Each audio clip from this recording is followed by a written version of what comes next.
Thank you for yielding. Mr. Speaker, if Hurricane Sandy taught us anything, it is the importance of infrastructure to New York City and our nation. Right now, New Yorkers are struggling with day-to-day challenges, many of them without power. In certain parts of the metropolitan area, gasoline shortages continue presenting enormous difficulties. But even as New Yorkers work to rebuild and recover for the short term, we cannot ignore long-term problems. In many ways, the City of New York took a number of prudent steps that reduced damage and sped up recovery time. However, it's painfully clear that more must be done in the future to ensure our nation's infrastructure can withstand assaults from Mother Nature. As Governor Cuomo said, we have a new reality and all infrastructures and all systems. We can start by protecting low-lying areas near the ocean, like Brooklyn and Manhattan in my district, with seawalls, bulkheads, and floodgates. In other areas, soft infrastructure investments such as sand dunes and embankments can minimize flooding. Our electrical system needs to be hardened and protected. Other energy sources must also be safeguarded. Ensuring refineries and petroleum supplies do not fall victims to floods can prevent future fuel shortages. Just as ensuring automobiles have fuel after disasters, other vital transportation arteries must be protected. Raising entryways to New York subways could minimize flood damage to our subway system, ensuring our city gets back on its feet faster after the next storm. Constructing a storm surge barrier and implementing infrastructure changes like this, as you said, will not be cheap. It has been estimated costs could run as high as $20 billion just for New York City. But let's remember, in this one storm alone, New York City suffered $26 billion in economic damage and losses, and lives that were lost. Sadly, the question is not if there will be future storm, but when.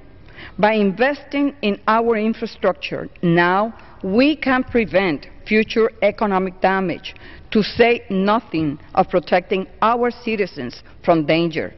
Not only will these investments protect our city from disaster down the road, but they can provide us a much-needed employment boost.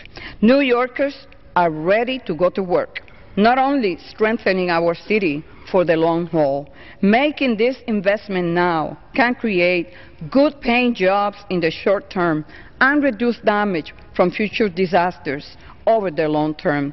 So in New York, we're ready to go to work, and not only for New York's infrastructure, but also for our entire nation. Thank you very much. Maybe a little colloquy here. We can talk about this in a little more detail.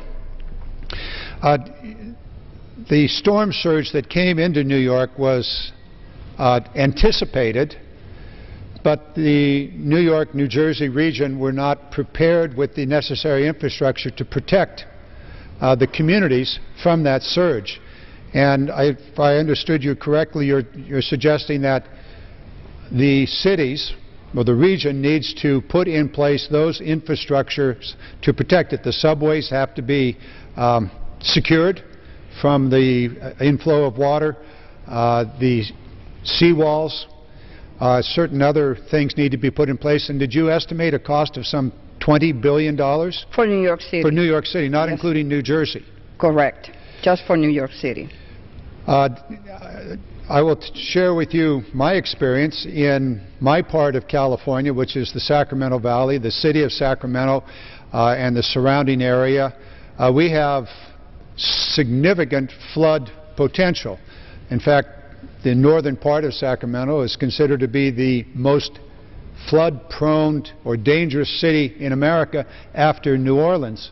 That creates a need in my own region for some of those same protective measures.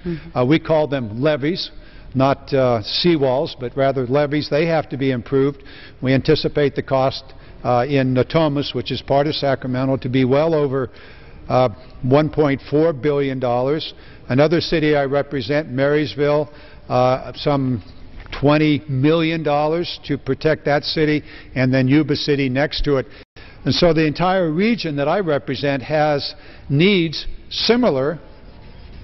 Well, I wouldn't use the word similar because we're not on the ocean, but we have needs for flood protection, just like New York City and New Jersey.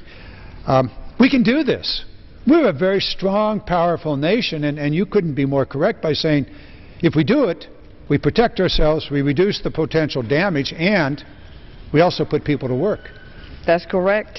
And in the long haul, not only do we protect our citizens, but the economy will not suffer. Look at New York. It came to a standstill. We didn't have transportation. Infrastructure was totally paralyzed. Transportation in terms of bringing gasoline into New York, we couldn't do it.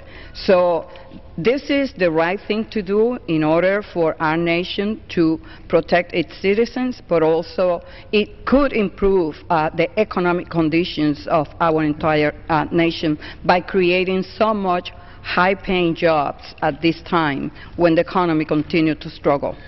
Well, I know that you're deeply involved in the small business. You're the ranking member of the Small Business Committee here in the House of Representatives. And I would expect that there would be a significant opportunity for small businesses in this also.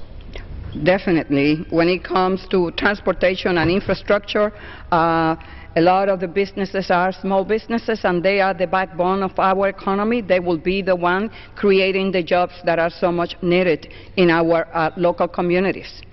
I noticed that we've now been joined by another representative, an area that was significantly damaged, Mr. Pallone from New Jersey.